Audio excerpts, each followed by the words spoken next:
Are there any objections to my complexion going your direction? Here she is.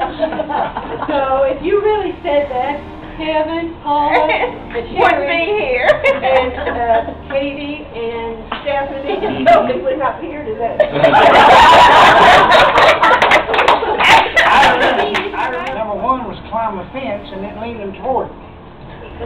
Hug a woman and while she's backing away from it. Or make a speech when it just won't give you time to talk, and I sit down. Thank you very much.